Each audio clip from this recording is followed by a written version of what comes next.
আসসালামু আলাইকুম, কি অবস্থা সবার? আশা করছি সবাই ভালো আছো। সো অ্যাডমিশন যেহেতু শুরু হয়ে গেছে, সবার আমাদের একেবারে কমন কিছু প্রশ্ন থাকে, যার মধ্যে একটা প্রশ্ন হচ্ছে, ভাইয়া আমি কিভাবে আমার এই অ্যাডমিশন জার্নিটা শুরু করব? ভাইয়া কিভাবে শুরু করলে ভাইয়া আমি অন্যদের তুলনায় নিজেকে আগায় রাখতে পারবো? সো এই বিষয়টা আমি একটু যে তোমাকে খুব ভালোভাবে একটু ক্লিয়ার করে দিব, যেটা তোমাকে কি করবে, অন্যদের তুলনায় নিজেকে এগিয়ে রাখতে খুব বেশি সাহায্য করবে। তুমি যে বিশ্ববিদ্যালয়ের প্রস্তুতি নাও না কেন, তুমি যদি এই প্রসেসটা ফলো করো, এটা যদি ফলো করে আগাইতে থাকো, দেখবা ইনশাল্লাহ তুমি যখন ফলাফল দিবে তুমি অন্যদের তুলনায় অনেক আগায় থাকতে পারবা। প্লাস তুমি যে বিশ্ববিদ্যালয়ে পরীক্ষা দিবা সেই বিশ্ববিদ্যালয় সম্পর্কে তোমার A to Z খুব ভালো একটা নলেজ হবে। সো ভাইয়া প্রথমত কিভাবে শুরু করব? এখন ভাইয়া আমরা যাকেই জিজ্ঞেস করি, আমরা অ্যাডমিশন শিক্ষার্থী যাকে জিজ্ঞেস করি, সে আমাদের কি বলে? সে আমাকে বলে, ভাইয়া তুমি অ্যাডমিশনে কি করো, প্রশ্ন ব্যাংক অ্যানালাইসিস করে পড়াশোনা করো। প্রশ্ন ব্যাংক কি করো, অ্যানালাইসিস করে পড়াশোনা করো। এখন যেহেতু ভাইয়া আমরা নতুন, আমরা হয়তো বুঝতে পারি না যে ভাইয়া কিভাবে অ্যানালাইসিস করতে হবে, কিভাবে শুরু করতে হবে।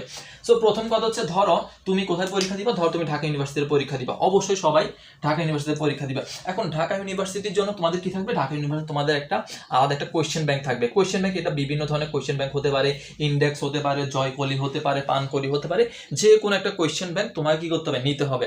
এখন ওই কোয়েশ্চেন ব্যাংকটা নেওয়ার পরে তোমাকে অ্যানালাইসিস যে বিষয়টা, সেটা হচ্ছে তুমি কোয়েশ্চেন ব্যাংকটা নিবা, নেওয়ার পরে তুমি ঢাকা বিশ্ববিদ্যালয়ে বিগত সালে আসা মিনিমাম 10 থেকে 15 বছরের যে প্রশ্নগুলো আছে সেগুলো কি করবা, সেগুলো এক সালের পর এক সাল দেখবা। এখন ভাইয়া দেখাটাই হচ্ছে কি, দেখে দেখে গুরুত্বপূর্ণ যে ইম্পর্টেন্ট যে টপিকগুলো আছে ওই টপিকগুলো সিলেক্ট করা। ইম্পর্টেন্ট যে টপিকগুলো আছে ওই টপিকগুলো সিলেক্ট করার নাম হচ্ছে কি ভাইয়া, ওগুলো সিলেক্ট করার নামই হচ্ছে অ্যানালাইসিস করে পড়াশোনা করা। এখন ধরো তুমি একটা কোয়েশ্চেন ব্যাংক নিলা, 10 থেকে 15 বছরের প্রশ্ন কিন্তু এখানে থাকবে, অ্যাটলিস্ট 20 বছরের প্রশ্ন থাকে। এখন ধরো তুমি একটা সালের প্রশ্ন নিলা, যেটা হচ্ছে ভাইয়া 24 সালের প্রশ্নটা। এখন আমাদের প্রশ্ন কয়টা হয়, একটা টপিক থেকে, একটা সাবজেক্ট থেকে ঢাকা বিশ্ববিদ্যালয়ে 12টা করে MCQ হয়। এখন ধরো আমি একটা সাবজেক্ট বুঝাচ্ছি, এটা নিয়ে তুমি বাকি সাবজেক্টগুলো অটোমেটিক্যালি বুঝে যাবা। এখন ধরো আমি তোমাকে যদি বলি অ্যাকাউন্টিং, অ্যাকাউন্টিং তুমি 24 সালের প্রশ্ন দেখতেছো। এখন অ্যাকাউন্টিং এ ভাইয়া MCQ কয়টা? ভাইয়া 24 সালে MCQ আসছে 12টা। এখন এই 12টা ভাইয়া কোন টপিক থেকে আসতেছে? 12টা কোন টপিক থেকে আসতেছে? ধরো তোমার অ্যাডমিশন টোটাল অ্যাকাউন্টিং এর টপিক পড়তে হবে অ্যাটলিস্ট 18 থেকে 19টা টপিক তোমাকে পড়তে হবে। এখন 18 থেকে 19টা তো তারা প্রশ্ন করবে না, তাই তারা প্রশ্ন করবে 12টা টপিক থেকে। এখন আমি কোন টপিকগুলো পড়লে আমি নিশ্চিত থাকবো যে আমার 12টার মধ্যে অ্যাটলিস্ট 10+ আমি কমন পাবো?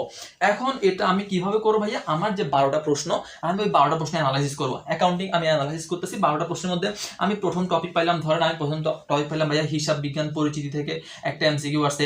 এরপরে ভাইয়া হিসাব চক্র থেকে একটা MCQ আসছে। এরপরে ভাইয়া আমাদের ব্যাংক সমন্বয় থেকে MCQ আসছে। এখন ভাইয়া 18 থেকে 19টা টপিক সবগুলো থেকে প্রশ্ন করবে না।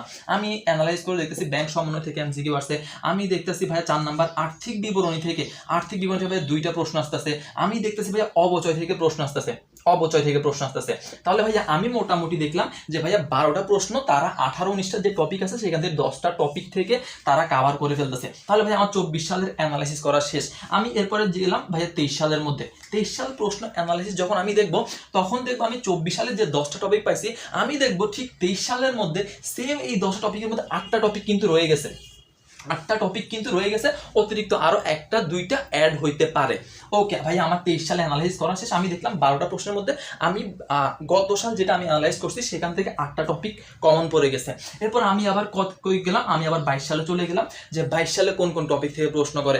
আমি আবার দেখলাম আমি প্রথমে যে 10টা টপিক সিলেক্ট করছিলাম সেই 10টা টপিকের মধ্যে 9টা টপিক আবার রয়ে গেছে, আবার অতিরিক্ত হিসেবে একটা টপিক আসছে।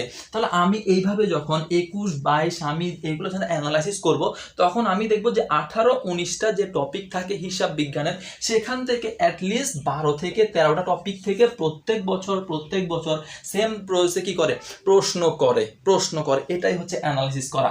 এখন তুমি দেখলা যে ভাই অবচয় থেকে তারা 2টা পদ্ধতি বেশি অনুসরণ করে ভাই, একটা হচ্ছে সরল আর একটা হচ্ছে ভাইয়া ক্রমহ্রাসমান, আর একটা হচ্ছে ভাইয়া ক্রমহ্রাসমান। এই 2টা পদ্ধতি ভাইয়া, বাকি 2টা থেকে তেমন কোনো প্রশ্ন হয় না। তার মানে আমি ওই 2টা একটু স্কিপ করব না, সামান্য পড়াশোনা করব, কিন্তু এই 2টা খুব ভালোভাবে সমাধান করে যাব। এর পাশাপাশি ভাইয়া আমি দেখতেছি ভাই সরল থেকে অবচয় বের করতে বলে না, সরল থেকে ম্যাক্সিমাম বলে লাভ ক্ষতি বের করার জন্য। তার মানে ভাইয়া সরলের লাভ ক্ষতি খুব ভালোভাবে সমাধান করতে হবে। ভাইয়া ক্রমহ্রাসমান থেকে ম্যাক্সিমাম অবচয় বের করতে বলে, তার মানে ভাইয়া আমাকে অবচয়টা ভালো করে ক্রমহ্রাসমানে সম্পূর্ণ করতে হবে। ভাইয়া আমি আর্থিক বিবরণী দেখলাম আমাকে প্রারম্ভিক মজুদ পণ্য, নিট লাভ ক্ষতি এগুলো বের করার ম্যাথগুলো কিন্তু বারবার দিচ্ছে, তার মানে আমাকে এই টপিকটা ভালো করে সমাধান করতে হবে। তাহলে আমি যখন এইভাবে কয়েক বছর সমাধান করে ফেলবো, তখন আমার কাছে ওভারঅল প্রত্যেকটা বিষয়ের সামারিটা চলে আসবে, সামারি চলে আসবে। আমি দেখতেছি অ্যাকাউন্টিংয়ের জন্য আমার 12টা থেকে 13টা টপিক খুব ভালোভাবে পড়তে হবে।